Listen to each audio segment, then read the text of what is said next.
In the pantheon of martial arts legends, two names tower above all others. Bruce Lee, the revolutionary innovator who brought Eastern fighting philosophy to Western cinema, and Ip Man, the traditional Wing Chun grandmaster who preserved ancient Chinese martial arts wisdom. Both men, in their prime, represented the pinnacle of martial arts mastery, yet they embodied fundamentally different approaches to combat and philosophy. Lee burst onto the global stage as a cultural phenomenon, breaking down barriers between East and West while revolutionizing how the world viewed martial arts.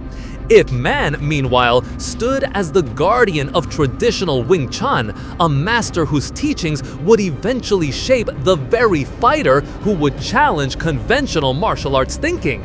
Their legacies continue to inspire practitioners worldwide, but the question remains: in a hypothetical confrontation between these two martial arts titans in their prime, who would emerge victorious? Bruce Lee's approach to martial arts was revolutionary for its time. By the 1970s, Lee had developed Jeet Kune Do, his own fighting philosophy that emphasized the way of the intercepting fist. His style was characterized by explosive speed, devastating power, and an almost supernatural ability to adapt mid-combat. Lee's techniques drew from Wing Chun, boxing, fencing, and numerous other martial arts, creating a hybrid system focused on efficiency and directness. His physical conditioning was legendary. He could perform 2-finger push-ups, deliver a 1-inch punch with devastating force, and move with cat-like agility. Lee's philosophy centered on using no way as way, having no limitation as limitation, making him unpredictable and versatile. Ip Man's Wing Chun, in contrast, represented centuries of refined traditional Chinese martial arts. His style emphasized centerline theory, simultaneous attack and defense, and economy of motion. Wing Chun's close-range combat system focused on trapping, chi sao, sticky hands, and lightning-fast chain punches.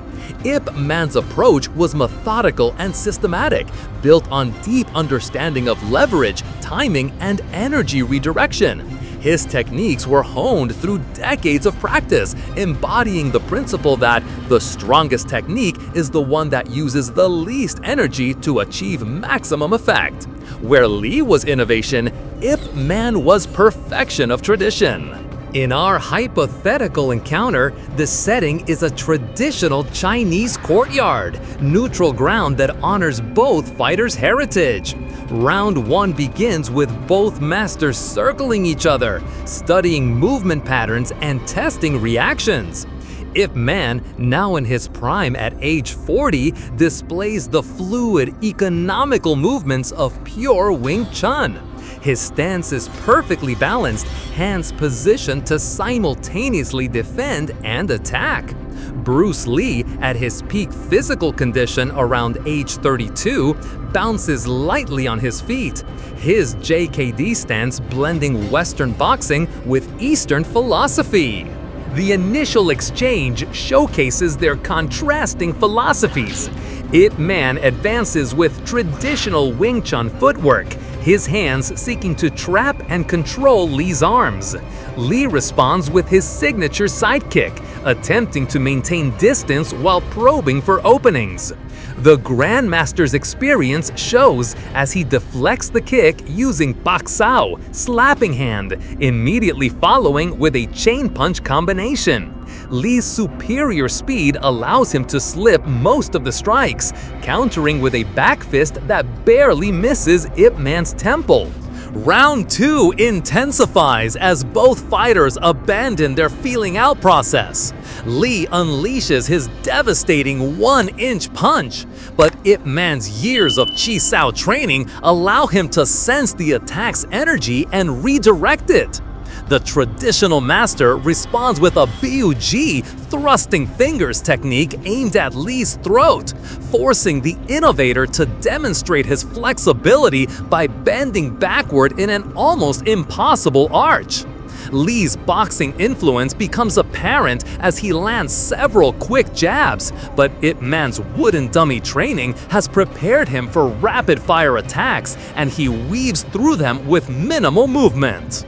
The final round represents the ultimate test of philosophy versus innovation. Ip Man, drawing on decades of teaching experience, begins to predict Lee's hybrid techniques, using traditional Wing Chun principles to counter modern adaptations. Lee, however, demonstrates why he revolutionized martial arts by constantly shifting styles mid-combat, from Wing Chun to boxing to fencing footwork to his own JKD innovations. Both masters land significant strikes. Ip Man's centered punches find their mark on Lee's torso, while Lee's devastating kicks and unpredictable angles breach the Grand Master's defenses. Analyzing each fighter's strengths reveals a fascinating tactical puzzle. Ip Man's advantages include decades of systematic training, perfect technique, and the wisdom that comes from teaching countless students. His centerline theory and simultaneous attack defense would neutralize many of Lee's techniques. His experience in real combat situations and his methodical approach would prevent him from being overwhelmed by Lee's speed and innovation. Bruce Lee's strengths lie in his revolutionary approach, superior physical conditioning, and adaptability. His speed was legendary, reportedly able to perform techniques faster than cameras could capture. His 1-inch punch generated tremendous power from minimal distance, and his philosophy of adapting to any situation would allow him to counter traditional techniques with unexpected responses. His psychological warfare and intimidation factor were also significant advantages. However, both fighters had weaknesses that their opponent could exploit. Ip Man's traditional approach, while refined, might struggle against Lee's constant style shifting and unconventional techniques. Lee's innovation sometimes came at the cost of depth. His techniques, while effective, lacked the centuries of refinement that characterized traditional Wing Chun. The winner? After analyzing their tools, techniques, and fighting philosophies, Bruce Lee would likely emerge victorious in this hypothetical battle. While Ip Man's traditional mastery was formidable, Lee's combination of superior physical conditioning, innovative techniques, and psychological warfare would prove decisive. Lee's ability to adapt mid-combat and his revolutionary approach to distance and timing would eventually overcome even Ip Man's perfect traditional technique. However, this would be an extremely close contest, with Ip Man's experience and systematic approach pushing Lee to his absolute limits. A look back. The enduring legacy of both Bruce Lee and Ip Man continues to shape martial arts today.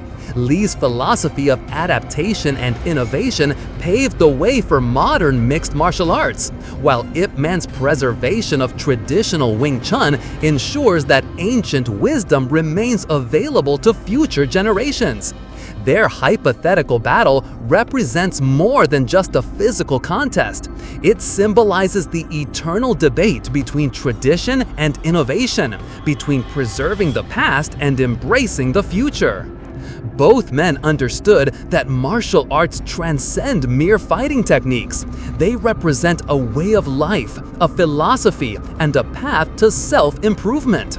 In death, as in life, Bruce Lee and Ip Man continue to inspire millions worldwide, proving that true martial arts mastery lies not just in defeating opponents, but in the endless pursuit of perfection and understanding.